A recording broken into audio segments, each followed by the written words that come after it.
had always been invisible, not in the way of ghosts or spies, but in the way of ordinary people who did ordinary jobs. She was 24 years old, small in height, and quiet in nature.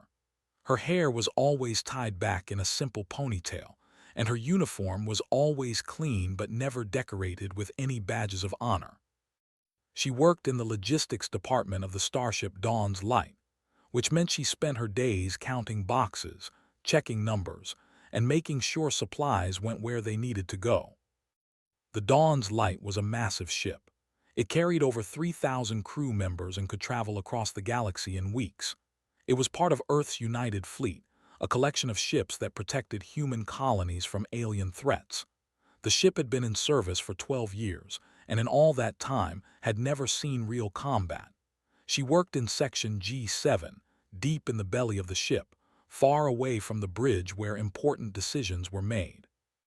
On the morning that changed everything was doing what she always did. She was cleaning her workstation. The control panels in Section G7 were old and dusty.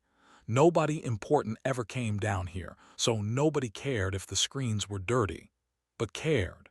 She liked things to be neat and organized. It made her feel calm in a universe that was anything but calm. She had a small cloth in her hand and was wiping the surface of a panel when her communicator beeped. It was a message from her friend, who worked in the kitchen 2 floors up. "Did you hear the news? We're passing near 7 today. The war zone, can you believe it?" Typed back a quick reply while still holding her cleaning cloth. "I heard. Captain says we're just passing through. Nothing to worry about." "Still exciting though. Maybe we'll see some action." Shook her head. Was always looking for excitement. Preferred peace. She put her communicator down and went back to cleaning. The control panel in front of her was covered with buttons of different colors. Most of them were locked and required special codes to activate. They controlled emergency systems that were only used in desperate situations. She wiped across a row of blue buttons. Then she moved to a row of yellow buttons. Then she reached the red section. Red buttons were dangerous. Everyone knew that. Red meant emergency. Red meant something bad was happening. Was always careful around the red buttons. She barely touched them with her cloth, moving gently and slowly. But then her communicator beeped again. Another message from. "They're serving special cake in the kitchen today. You should come." Smiled and reached for her communicator with her free hand. As she did, her elbow bumped against the control panel. Her cloth slipped from her fingers and landed on the red section. She quickly grabbed it, but in doing so, her palm pressed down hard on one of the buttons. For a moment nothing happened, stood very still. Her heart was beating fast. Maybe the button was locked, maybe nothing would happen. Then the lights turned red. A loud alarm filled the room. A mechanical voice spoke from the ceiling. "Emergency drop pod activated. Launch in 30 seconds. Please proceed to pod station 7. Blood went cold. Drop pods were small vehicles used to send soldiers from ships to planet surfaces. They were fast and violent. They were used only in combat situations. "No, no, no," whispered. She started pressing other buttons trying to cancel the launch, but nothing worked. The panel was now locked in emergency mode. "Launch in 20 seconds. She ran toward the door, but it was too late. The floor beneath her feet began to shake. A section of the wall slid open, revealing a small metal pod with a single seat inside. The emergency system had identified her as the nearest crew member and was preparing to send her down. "Launch in 10 seconds. Tried to run the other way, but mechanical arms extended from the walls. They grabbed her gently but firmly and placed her inside the pod. A harness wrapped around her chest and locked her in place. "Wait, I'm not a soldier. This is a mistake," she screamed. But the computer did not care. It only followed its programming. "Launch in 3, 2, 1. The pod shot out of the ship like a bullet from a gun, screamed as gravity pushed her back into her seat. Through the tiny window, she could see the Dawn's Light getting smaller and smaller. Below her, a brown and orange planet grew larger. That was 7, the war zone. The descent was violent. The pod shook and rattled as it entered the planet's atmosphere. Fire surrounded the tiny window, and the heat inside rose quickly. Closed her eyes and prayed. She had never been religious, but in that moment she hoped someone was listening. The pod's computer spoke in a calm voice. Impact in 45 seconds. Brace for landing. Held onto her harness and waited. Her mind was racing. What was happening down there? Were there aliens? Were there human soldiers? Would anyone help her? The pod hit the ground hard. His body jerked forward and her head slammed against the headrest. For a few seconds, everything went black. When she opened her eyes, smoke was filling the pod. The door had been blown open by the impact and dust was pouring in from outside. She could hear sounds, terrible sounds, explosions, screaming, the rapid fire of weapons. She was in the middle of a battle. Slowly, painfully, released her harness and crawled out of the pod. The sky above her was dark with smoke. The ground was covered in dirt and broken metal. She could see figures moving in the distance, some running, some falling. Her body was shaking. Her legs could barely hold her weight. She had no weapon, no armor, no training. She was just a logistics clerk who had pressed the wrong button. And now she was on the battlefront. She heard a voice behind her. "Hey, over here, get down." A man in military armor was waving at her from behind a pile of rocks. He had blood on his face and a large rifle in his hands. He looked tired and scared. Ran toward him, her feet stumbling over rocks and debris. She threw herself behind the rocks just as an explosion hit the ground where she had been standing. "Who are you?" the soldier asked. I'm from the dawn's light," said her voice trembling. "I didn't mean to come here. There was an accident." The soldier stared at her for a long moment. Then he laughed. It was not a happy laugh. It was the laugh of a man who had seen too much. "Well," he said, "welcome to 7. Another explosion shook the ground, covered her ears and closed her eyes. She had no idea how she was going to survive this. But somehow she knew she had to try. The soldier's name was Ho. He was a lieutenant in the 47th Infantry Division, and he had been fighting on 7 for 3 weeks. 3 weeks of blood, fire, and death. His unit had started with 40 soldiers. Now there were only 11 left. "Stay close to me," he told. "Don't run, don't scream. And whatever you do, don't stand up unless I tell you to." Nodded. Her mouth was too dry to speak. She pressed her back against the rocks and tried to make herself as small as possible. All around her, the sounds of battle continued. Laser fire, explosions, the strange clicking sounds that the aliens made when they communicated. The enemy on 7 was called They were tall creatures with gray skin and 4 arms. Their eyes were large and black, and they could see in the dark much better than humans could. They had come from a distant part of the galaxy, and they wanted 7 for its minerals. The humans wanted the same minerals, and so they fought. Ho looked over the rocks and quickly pulled his head back down. "There are at least 20 of them between us and the rest of my unit.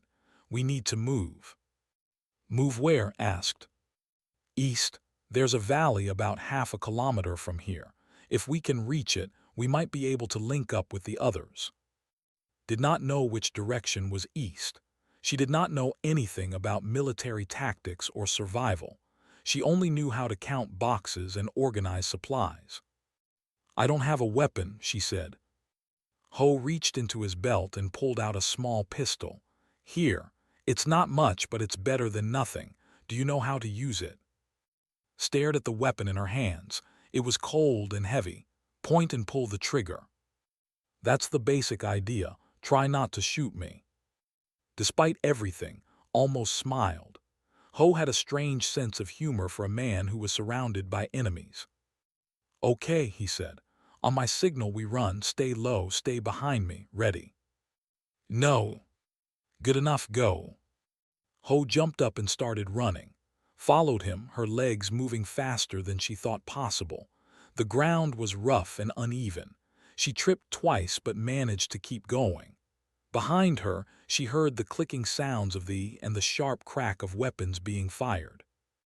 They ran past burning vehicles and fallen soldiers, tried not to look at the bodies, but she could not help it. Some of them were human, some of them were, all of them were dead. They reached a shallow trench and dropped into it. Ho was breathing hard. Sweat was running down his face, was gasping for air, her heart pounding so hard she thought it might explode. "You're faster than you look," Ho said. "Fear is a good motivator," replied. They stayed in the trench for a few minutes, catching their breath. The sounds of battle seemed farther away now, but knew they were not safe. Nowhere on this planet was safe. "So," Ho said, "you said there was an accident. What kind of accident sends a logistics clerk to the middle of a war zone?" Felt her cheeks get warm with embarrassment. "I was cleaning a control panel. I pressed a button by mistake. The emergency drop pod launched before I could stop it." Ho stared at her. Then he started laughing, not the bitter laugh from before, but a real laugh. You pressed a button and ended up here." "It's not funny." "Oh, it's very funny. This planet has killed some of the best soldiers in the fleet, and you got here by pressing a button." He shook his head. "The universe has a twisted sense of humor." Did not argue with him. She was starting to believe the same thing. They continued moving through the trench until they reached a ruined building. Half of the walls had been destroyed, but the structure was still standing. Inside could see more soldiers. They looked tired and wounded, but they were alive. "Lieutenant," one of them called out. He was a young man with a bandage wrapped around his head. "We thought you were dead." "Not yet," Ho replied. "How many do we have left?"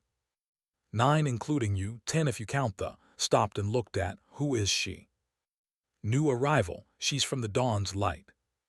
"A reinforcement." Another soldier stood up. He was older than the others, with gray hair and scars on his face. "Finally, what's your specialty? Demolitions, medical." Swallowed hard. I'm a logistics clerk." The room went silent. All of the soldiers stared at her. "A logistics clerk," the older soldier repeated slowly. "You're telling me that command sent us a logistics clerk?" "I wasn't sent," said quickly. "There was an accident. I pressed the wrong button and..." "She pressed a button," Ho interrupted. "It's a long story." The older soldier closed his eyes and let out a deep breath. "We're all going to die." His name was Sergeant, and he had been a soldier for over 20 years. He had survived 3 wars and countless battles. He was not a man who believed in hope anymore. He only believed in survival. "What's our situation?" Ho asked. "Bad," replied.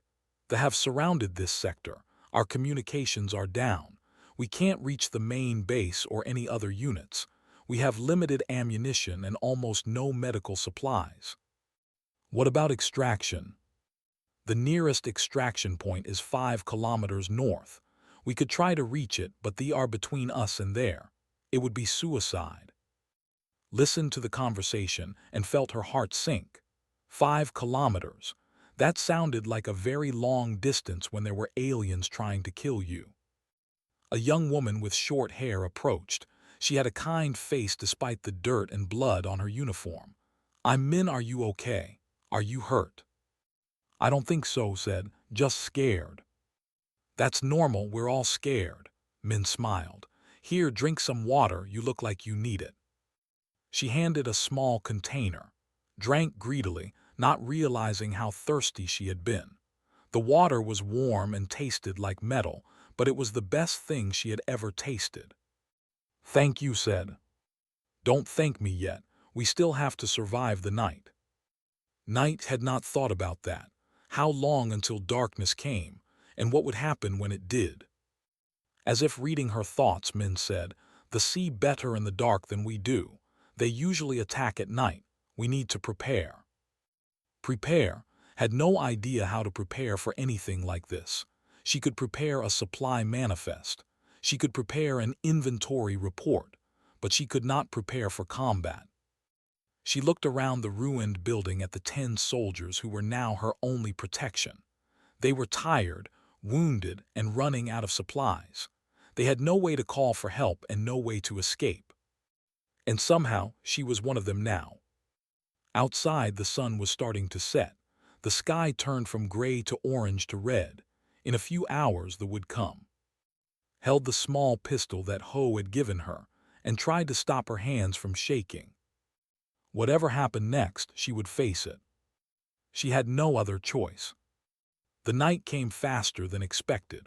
One moment there was a red sunset, and the next moment there was only darkness. The sky above 7 had no moon, and the stars were hidden behind thick clouds of smoke and dust. It was the darkest night had ever experienced. The soldiers had prepared as best they could. They had placed sensors around the building to detect movement. They had set up small lights that would help them see the enemy. They had checked their weapons and counted their ammunition. Every bullet was precious. Sat in a corner, holding her pistol. Min had shown her how to reload it and how to turn off the safety switch. It was simple, but had practiced the movements over and over until her fingers remembered what to do. Her brain was too full of fear to remember anything. "You should try to rest," Ho said, sitting down next to her. "I can't sleep, not when those things are out there." "I understand, but you need to save your energy. The fight will come whether you're tired or not." Looked at him. In the dim light, she could see the exhaustion on his face. He was young, maybe only a few years older than her, but his eyes looked ancient. They were the eyes of someone who had seen too much death. "How do you do it?" she asked. "How do you keep fighting when everything seems hopeless?" Ho was quiet for a moment. Then he said, "I think about the people I'm protecting, my family back on Earth, the colonies that depend on us. If we don't fight, they have no future, so I fight." "I don't have anyone to fight for," said quietly. "My parents died when I was young. I don't have brothers or sisters. I'm alone." "Then fight for yourself. Fight because your life has value. Fight because you deserve to live." Considered his words. She had never thought of herself as someone important. She was just a logistics clerk, just a small person doing a small job. But Ho was right. Her life did have value. She did deserve to live. The sensor alarm beeped. "Contact," shouted, 50 meters south. Everyone moved. The soldiers took their positions behind whatever cover they could find. Stayed in her corner, her pistol raised with shaking hands. Through the holes in the walls, she could see movement in the darkness.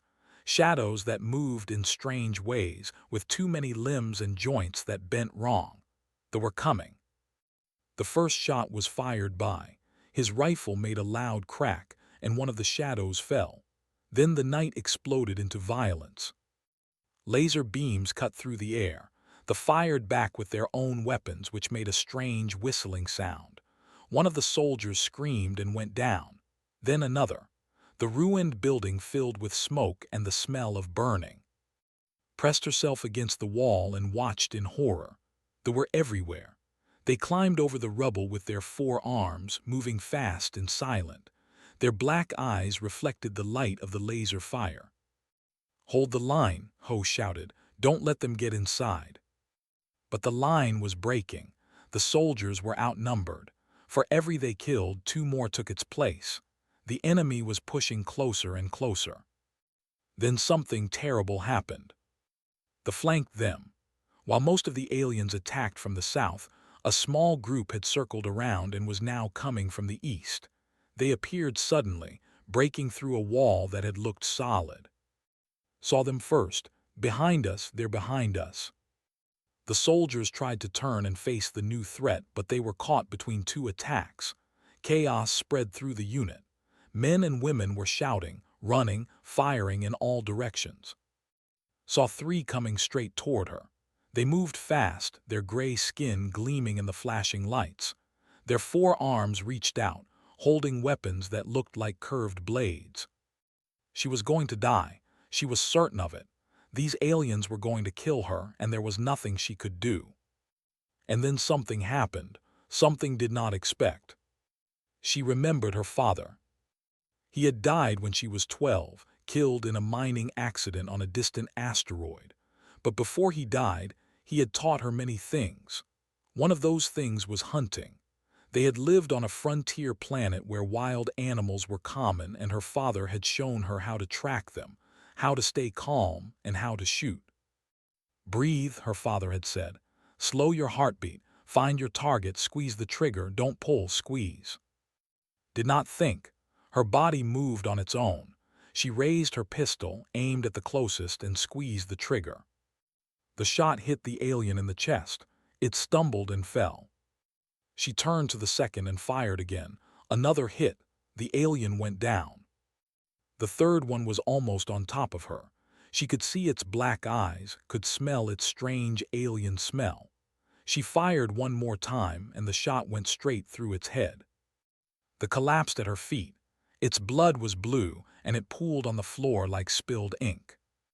Stood there breathing hard, her pistol still raised. She had just killed 3 aliens, 3 enemies, 3 living creatures. She did not know how to feel about that. But there was no time to think. The battle was still going. She looked around and saw that the soldiers were in trouble. Ho was pinned down behind a broken wall, was reloading his weapon while I ran toward him.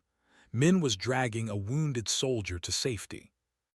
Moved, she ran across the room, firing at any alien she could see. Her father's lessons came back to her like echoes from the past. Breathe, aim, squeeze.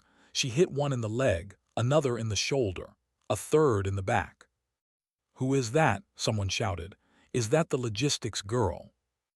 Did not answer. She was too focused on surviving. She reached just as the got to him. She pushed him aside and fired at the alien point blank. The shot went through its neck, and it fell with a terrible gurgling sound. "Thanks," gasped. "Don't mention it." The battle lasted another 10 minutes. 10 minutes of fear, pain, and death. But slowly the tide began to turn. The soldiers, they pushed back against killing them one by one. And when the last alien fell, silence returned to the ruined building. Collapsed against a wall, her arms were shaking. Her whole body was shaking. She had fired her pistol until it was empty, and she did not know how many enemies she had killed. She did not want to know. Ho walked over to her. His armor was cracked and there was blood on his face, but he was alive. "You saved us," he said. "When they flanked us, we would have been finished, but you held them off. You gave us time to regroup." I just did what I had to do." "That's what soldiers say." He smiled. "Maybe you're more of a soldier than you think." Looked at the bodies on the floor, human and mixed together in death. She did not feel like a soldier. She felt like a scared girl who had gotten very lucky. But luck or not, she was alive, and so were the others. The night was not over yet. There would be more attacks, more danger, more death, but for now they had survived. And that was enough. The sun rose over 7, painting the sky in shades of orange and gray. The smoke from the night's battle still hung in the air, but the light brought a small sense of hope. They had survived the night. Not all of them, but enough. Counted the survivors. 7 soldiers remained, including Ho, and Min 3 had died during the battle. Their bodies lay covered with torn sheets, waiting for a burial that might never come. The mood in the ruined building was strange. There was grief for the fallen, but there was also something else, something that had not been there before. Could feel it in the way the soldiers looked at her. "I didn't expect that," said, approaching her. His voice was different now, less bitter, more thoughtful. "When you first arrived, I thought you would be a burden. I thought we would have to protect you, but last night, you protected us." "I was just scared," said. "I didn't think about what I was doing."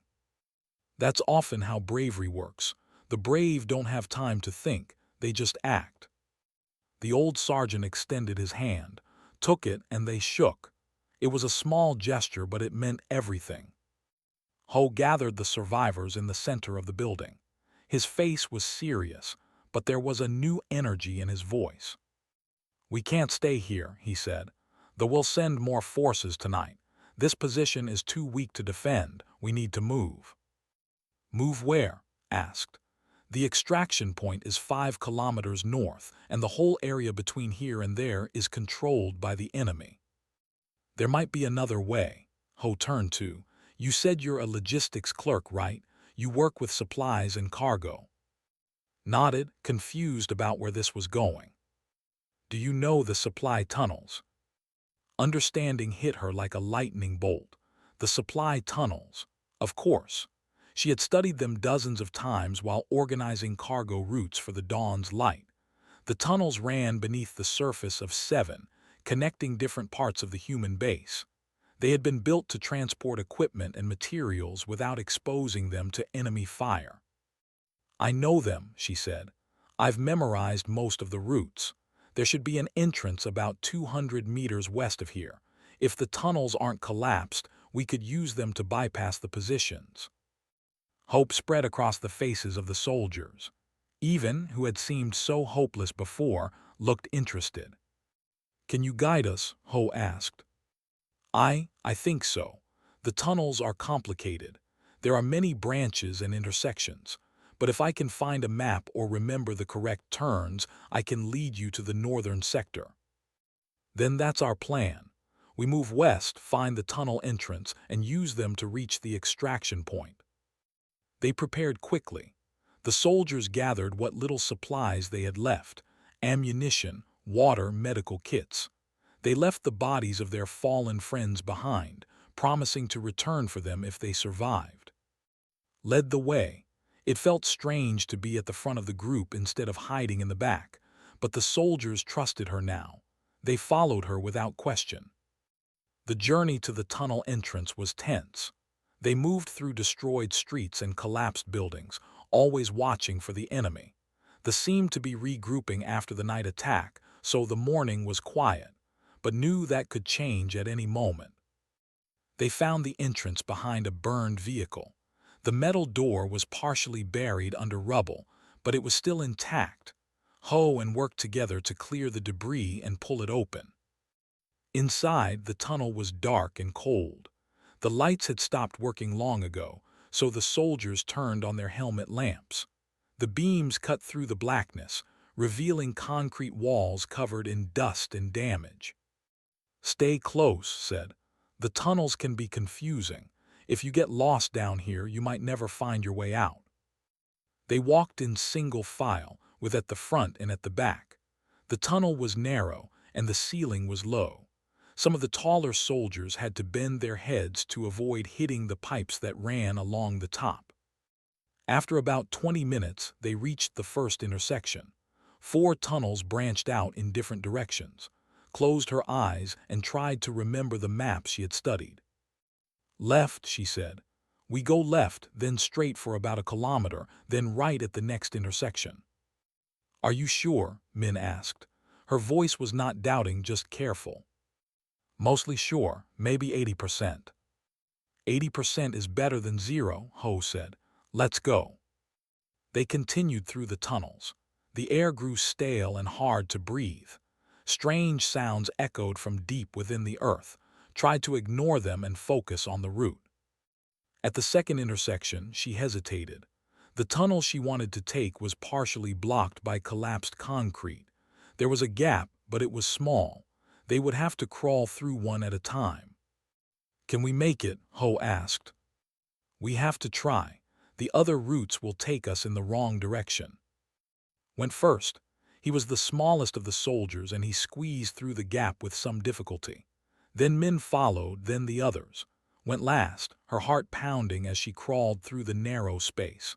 For a terrible moment, she felt the concrete pressing against her back, and she thought she was going to be stuck forever. But then she was through, and Ho was helping her to her feet. "You're doing great," he said.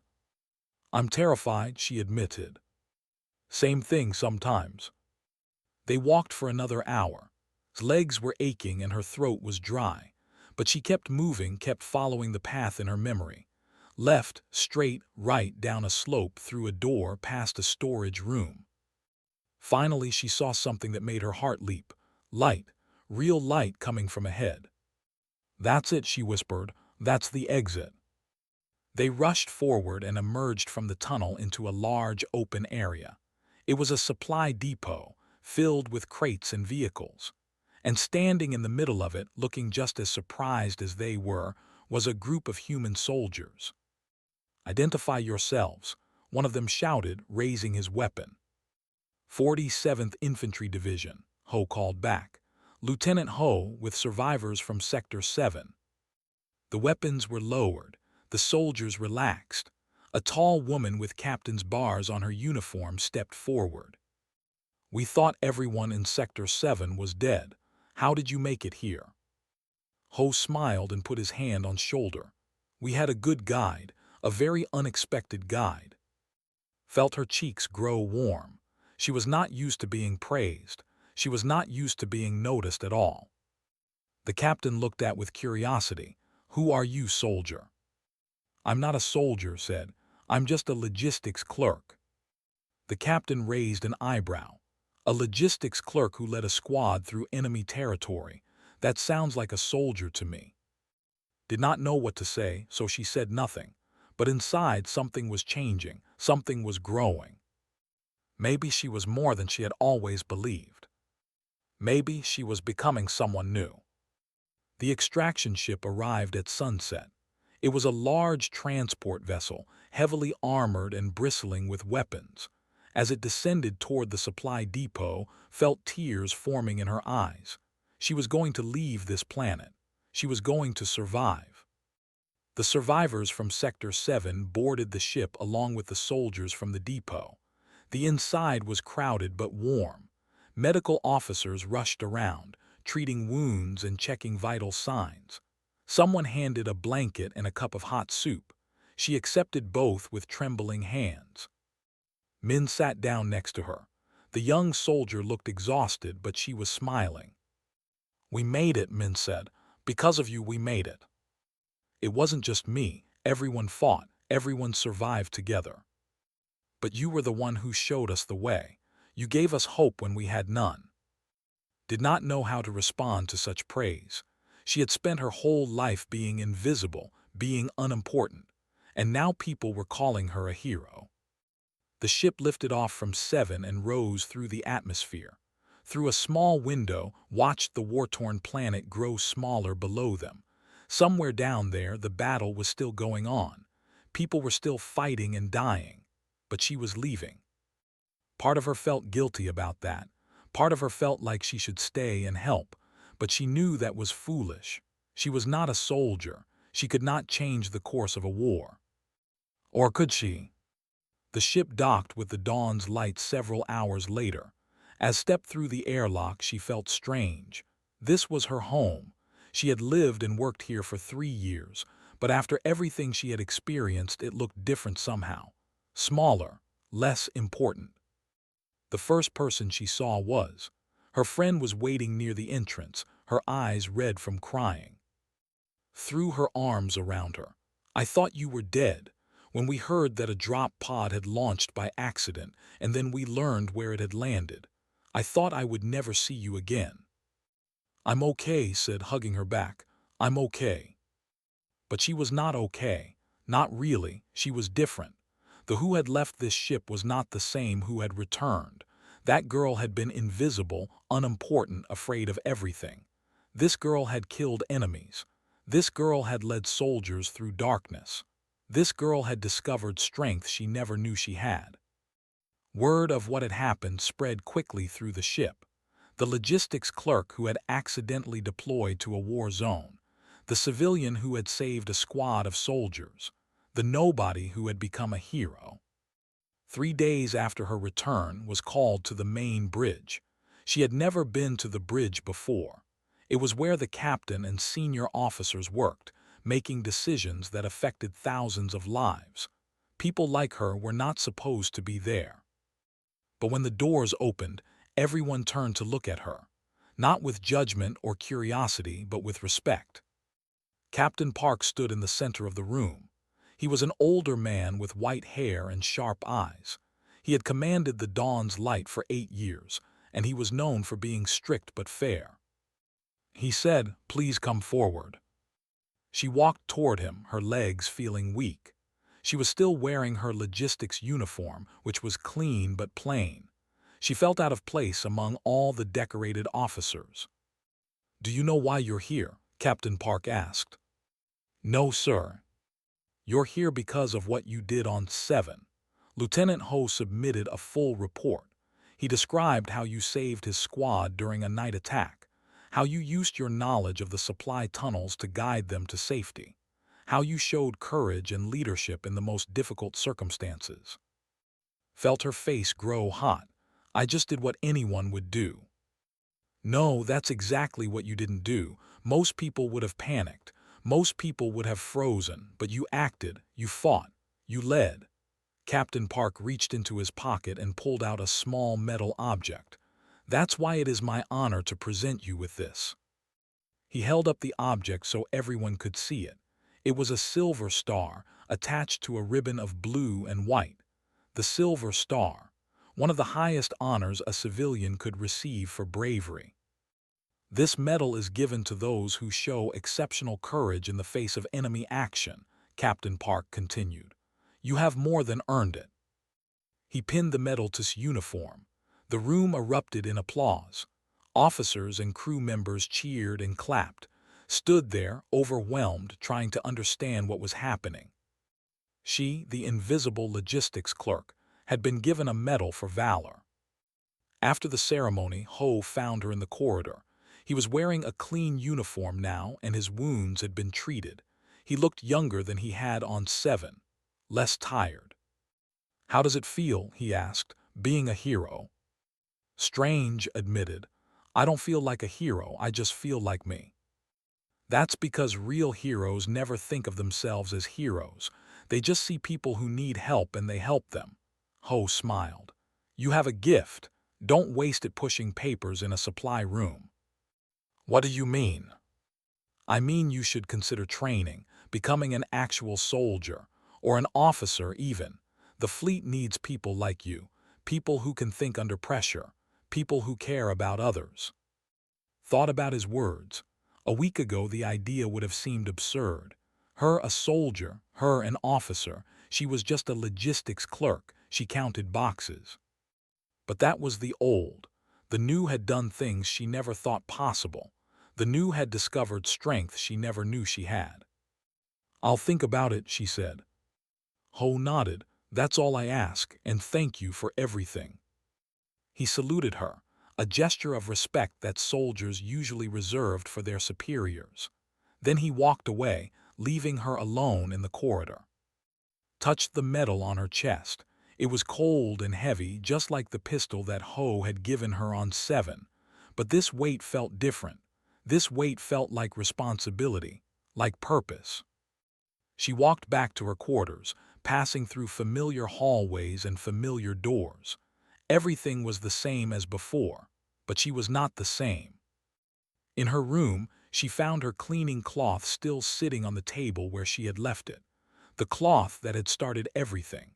The cloth that had led to a wrong button press that had sent her to a war zone. She picked it up and looked at it for a long moment. Then she smiled and put it away in a drawer. She would still clean, she would still organize, she would still be careful. But she would never be invisible again. Outside her window, the stars stretched across infinity. Somewhere out there, battles were being fought. Somewhere out there, people needed help. And maybe, just maybe, she would be the one to help them. The wrong button had sent her to the battlefront. But it had also shown her who she really was. And that, realized, was worth more than any medal.